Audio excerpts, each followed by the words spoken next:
Right. మహిళా సంఘాలకు RTC అద్దె బస్సులు ఇవ్వబోతుందంటండి. ఇది 2 రకాలుగా చూడాలి దీన్ని, ఈ స్కీమ్‌ని. ఒకటైతే యాక్చువల్‌గా చాలా మంచి స్కీమ్. ఎందుకంటే మహిళా సంఘాలని ఒక 4 రీజియన్‌లుగా గుర్తించారంట. ఆ 4 రీజియన్‌లలో ఉన్న మహిళా సంఘాలను గుర్తించి వాళ్ళకి ఫస్ట్ 150 బస్సులు, తర్వాత ఇంకొక 450 బస్సులు, మొత్తం మీద ఒక 600 బస్సులు ఇవ్వాలని చెప్పి గవర్నమెంట్ నిర్ణయించిందంట. ఇంతవరకు బాగానే ఉంది. అయితే ఇవి నిజంగా అర్హులకే వస్తాయా? అంటే దీనికి ప్రయారిటీ ఏంటి? క్రైటీరియా ఏంటి? ఏ విధంగా వీళ్ళు బస్సులు ఇవ్వబోతున్నారు? ఏ విధంగా ఉండబోతుంది అనేది ఇక్కడ పెద్ద క్వెషన్‌గా మారుతుంది. ఎందుకంటే మనం చూస్తుంటాం చాలా చోట్ల ఈ సర్పంచ్‌ల ఎన్నికల్లో, లేకపోతే సర్పంచ్‌లు ఎందుకండి, ఎమ్మెల్యే ఎన్నికల్లో చాలా చోట్ల మహిళా రిజర్వ్డ్ నియోజకవర్గాల్లో వాళ్ళ భార్యలను నుంచోబెట్టి భర్తలు పెత్తనం చేస్తున్నాయి మనం చాలా చోట్ల చూసాం. సో అదేవిధంగా మరి ఇక్కడ కూడా బస్సులు ఎవరైనా ఇన్ఫ్లుయెన్స్ ఉన్న వాళ్ళకి వస్తాయా, లేకపోతే రాజకీయ పలుకుబడి ఉన్న వాళ్ళకి వస్తాయా, నిజంగా పేదవాళ్ళకి అందుతాయా అనేది పెద్ద క్వశ్చన్ మార్క్ ఇక్కడ మనకి. మహిళా సమాఖ్యలకు పంపిణీ చేయడం రాష్ట్ర సర్కారు దేశంలో తొలిసారి మొదటి విడత 150 కొనుగోళ్లు. ఇట్లా ఉంటుందండి ఆ బస్సు. మహిళా మండలి సమాఖ్య వారి సౌజన్యంతో అందజేస్తున్నారు ఇందిరా మహిళా శక్తి బస్సు. బాగానే ఉంది. సో ఆర్టీసీకి అద్దెకు ప్రతి నెల 77,222 రూపాయలు చెల్లించనున్న రోడ్డు రవాణా సంస్థ. 8వ తేదీ 50 ప్రారంభం, ప్రభుత్వ ఉత్తర్వులు జారీ. సో అదే నేను చెప్తున్నా కదా, ఇది ఉత్తర్వులు ఇచ్చారు, బస్సులు వస్తాయి, బాగానే ఉంది. కానీ ఎవరికి అందుతాయి? నిజంగా అర్హులకు అందుతాయా? నిజంగా పేదవాళ్ళకే ఇది అవుతుందా అనేది మాత్రం పెద్ద డౌటే నాకైతే. సో రాష్ట్రంలోని మహిళా సంఘాల సభ్యులు ఆర్టీసీ బస్సులకు యాజమాన్యులు కానున్నారు. ప్రతి మండల మహిళా సమాఖ్యకు ఒక్కొక్కటి చొప్పున మొత్తం 600 బస్సులను కొనుగోలు చేసి ఆర్టీసీకి అద్దెకిచ్చేందుకు అనుమతిస్తూ రాష్ట్ర ప్రభుత్వం మంగళవారం ఉత్తర్వులు జారీ చేసింది. బస్సుల కొనుగోలుకు రాష్ట్ర పేదరిక నిర్మూలన సంస్థ అంటే సెర్ప్ వద్ద ఉండే కమ్యూనిటీ ఇన్వెస్ట్ ఫండ్ నుంచి తొలి విడత 54 కోట్లను ప్రభుత్వం విడుదల చేసింది. బస్సుల అద్దెపై ఇప్పటికే ఆర్టీసీతో సెర్ప్ ఒప్పందం కుదుర్చుకుంది. దీంతో ఒక్కోటి 36 లక్షల విలువైన బస్సులు మహిళా సమాఖ్యలు సొంతంగానున్నాయి. సెర్ప్ సీఈఓ లేఖ మేరకు మహిళా శక్తి పథకం కింద రాష్ట్రంలోని 600 మహిళా సమాఖ్యల ద్వారా బస్సులు కొని ఆర్టీసీకి అద్దెకిచ్చేందుకు అనుమతి కోరుతూ సెర్ప్ సీఈఓ దివ్యా దేవరాజన్ ప్రభుత్వానికి గత జనవరిలో లేఖ రాశారు. సో 7 ఏళ్ల పాటు ఒక్కొక్క బస్సుకు నెలకు 77,222 రూపాయలు చొప్పున అద్దె చెల్లించేలాగా ప్రతి నెల 5వ తేదీలోపు మహిళా సమాఖ్యలకు చెల్లించేందుకు ఆర్టీసీ అంగీకరించింది. ఏంటి, ఒక బస్సు రెంట్ నెలకి 77,000 ఉంటుందా? అంటే నాకు డౌట్, మహిళా సంఘాలకు కాబట్టి ఏమైనా ఎక్కువ చెల్లిస్తున్నారా, లేకపోతే నిజంగానే ఇంత ఉంటుందా ఆర్టీసీకి? అద్దె బస్సులకు ఇంత పెడుతున్నారా మన వాళ్ళు, ఆర్టీసీ వాళ్ళు? సరే, ఆ లేఖను పరిగణలోకి తీసుకున్న ప్రభుత్వం తాజాగా బస్సు కొనుగోలుకు అనుమతిస్తూ ఉత్తర్వులు జారీ చేసింది. మొదటి విడతలో ఉమ్మడి వరంగల్, కరీంనగర్, మహబూబ్నగర్, ఖమ్మం జిల్లాల్లోని 150 మహిళా సమాఖ్యలకు 150 బస్సులు కొనుగోలు చేయాలి. మొదటి విడతలో ఓన్లీ 150 బస్సులు ఇస్తారు. అది కూడా ఈ 4 జిల్లాల్లోనే ఇవ్వబోతున్నారా?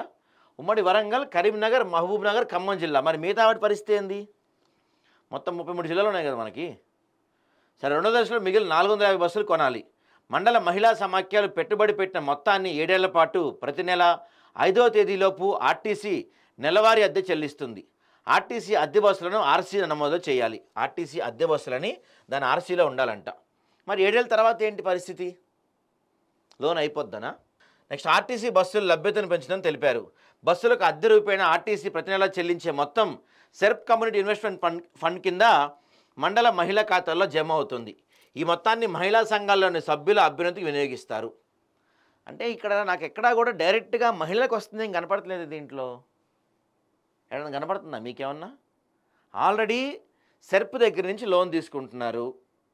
సెర్ప్ అంటే ఏంటి? మహిళా సంఘాల కోసం పెట్టింది ఒకటి అనుకుందాం. సో ఈ సెర్ప్ దగ్గర నుంచి లోన్ తీసుకుంటున్నారు. ఆ లోన్ తీసుకొని బస్సులు రెంట్ కొని ఆ బస్సులను ఆర్టీసీకి అద్దెకిస్తున్నారు. ఆర్టీసీ అద్దె ఎవరికి కడుతుంది? ఈ సెర్ప్కి కడుతుంది కానీ కదా. ఈ సెర్ప్కి కడుతున్న దాన్ని ఏం చేస్తున్నారు? తిరిగి మహిళా సంఘాలకు ఇస్తున్నారు. ఇదంతా ఎందుకు? డైరెక్ట్గా వాళ్ళ దగ్గర ఉన్నాయా ఇవ్వచ్చు కదా. ఏమో, ఇదంతా నాకైతే కన్ఫ్యూజన్గానే ఉంది. మరి ఈ తర్వాత మరి దీని నుంచి మిగతా మండలాలు, మిగతా జిల్లాలకు ఎప్పుడు రావాలి? ఈ డబ్బులు మహిళలకి డైరెక్ట్గా ఎప్పుడు ఉపయోగపడాలి? మీరు చెప్పారు కదా, 1 కోటి మంది మహిళల్ని కోటీశ్వరులను చేస్తామని చెప్పారు కదా కాంగ్రెస్ పార్టీ అధికారంలోకి రాగానే. మీరు అధికారంలోకి వచ్చి దగ్గర 14 నెలలు అయిపోయింది. 1 కోటి మంది మహిళలు ఎందుకులేండి సార్? ఒకళ్ళు చూపించండి సార్ మీరు కోటీశ్వరులు చేసిన వాళ్ళని.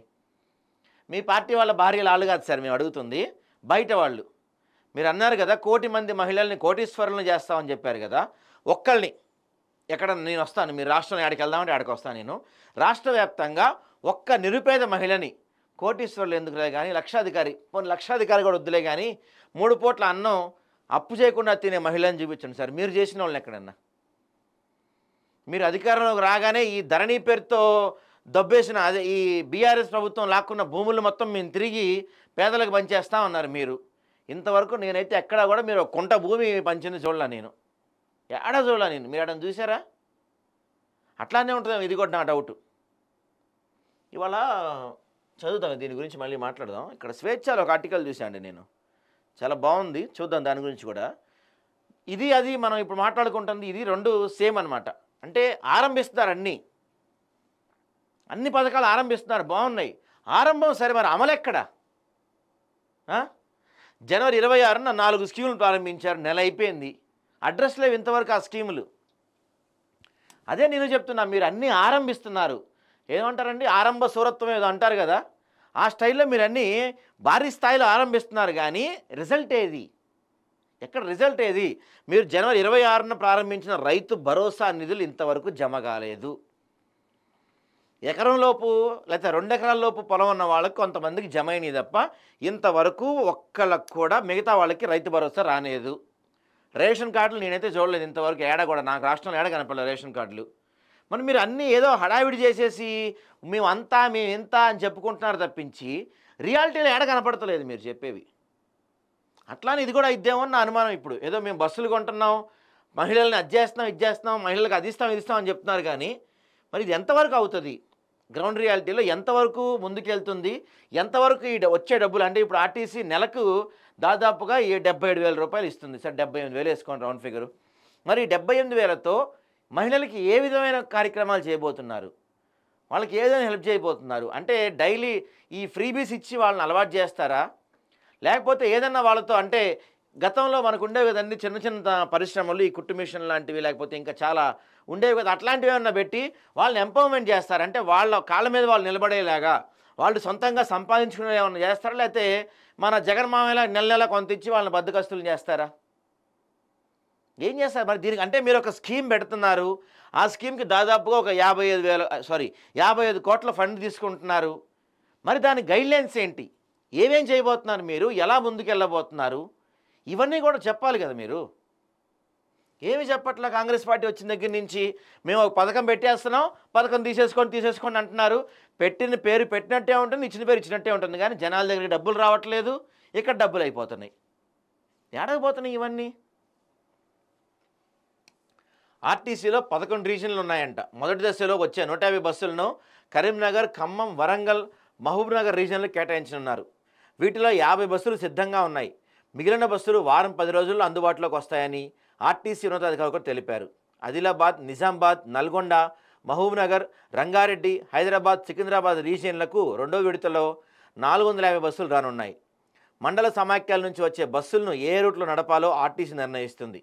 అయితే ఆయా మండలాలలో జిల్లావాసులకు ఉపయోగపడేలా నడిపించాలన్న సూత్రప్రాయంగా నిర్ణయించింది. అవసరాన్ని బట్టి పెద్ద పట్టణాలకు, హైదరాబాద్కు కూడా నడిపిస్తామని ఆర్టీసీ ఉన్నతాధికారి వివరించారంట. మండల సమాఖ్య నుంచి వచ్చే బస్సుల్లో సింహభాగం పల్లెవేలుగు రాబోతున్నాయి. కొన్ని ఎక్స్ప్రెస్లు ఉంటాయి. ప్రస్తుతం ఆర్డినరీ, ఎక్స్ప్రెస్ బస్సుల్లో ప్రయాణ రద్దీ తీవ్రంగా ఉంది. పలు రూట్లలో కొత్త బస్సులు, అదనపు సర్వీసులు నడిపించాలని ప్రయాణికులతో పాటు ఎమ్మెల్యేల నుంచి పెద్ద ఎత్తున వినతులు వస్తున్నాయి. ఈ నేపథ్యంలో మహిళా సమాఖ్యల ద్వారా వచ్చే బస్సులతో కొంత ఉపశమనం కలగనుంది. 8th స్టార్ట్ చేస్తారంటే ఇంకా 3 days ఉంది. అయితే సో ఈ నెల 8న అంతర్జాతీయ మహిళా దినోత్సవం సందర్భంగా 50 ఆర్టీసీ అద్దె బస్సులను CM Revanth Reddy, deputy CM బట్టి విక్రమార్క, పంచాయతీరాజ్ గ్రామీణ శాఖల మంత్రి సీతక్క, రవాణా శాఖ మంత్రి పొన్నం ప్రభాకర్ పరేడ్ మైదానాలు ప్రారంభించబోతున్నారు. భవిష్యత్తులో తెలంగాణలో మహిళా ఆర్థిక సాధికారత మండల మహిళా సమాఖ్యల ద్వారా బస్సులు కొని ఆర్టీసీకి అద్దె ఇవ్వాలని నిర్ణయించాం. మొదటి విడతలో 150 బస్సులను ఆర్టీసీకి అప్పగిస్తాం. దీనికి గాను ఆర్టీసీ ప్రతి నెల 77,222 రూపాయలు చెల్లిస్తుంది. భవిష్యత్తులో అన్ని ఆర్టీసీ అద్దె బస్సులు మహిళా సమాఖ్యలకే కేటాయించే విధంగా విధి విధానాలు రూపొందిస్తున్నారంట. మంచి విషయం ఇది. నిజంగా మీరు ఇది అమలు చేసి భవిష్యత్తులో ఆర్టీసీ అద్దెకి తీసుకుపోయే బస్సులన్నీ కూడా ఈ మహిళా సంఘాల నుంచే ఇచ్చే విధంగా పెట్టి మహిళల్ని మీరు నిజంగా ఎంపవర్మెంట్ చేస్తే, అంటే వాళ్ళ కాళ్ళ మీద వాళ్ళు నిలబడేలా వాళ్ళని మీరు ఏదన్నా చిన్న చిన్న బిజినెస్ లాంటివి పెట్టి చేస్తే మాత్రం నిజంగా మంచి ఇనిషియేషన్, మంచి ప్లాన్ అవుతుంది. కానీ అమలు ఎంతవరకు అవుతుంది? దీంట్లో మళ్ళీ ఇన్‌ఫ్లుయెన్స్ ఉన్నోళ్ళకే ఇస్తారా? ఎవరికన్నా ఇస్తారా? ఇలాంటివి చూడాలి మరి. ఏం జరుగుద్దో తెలీదు.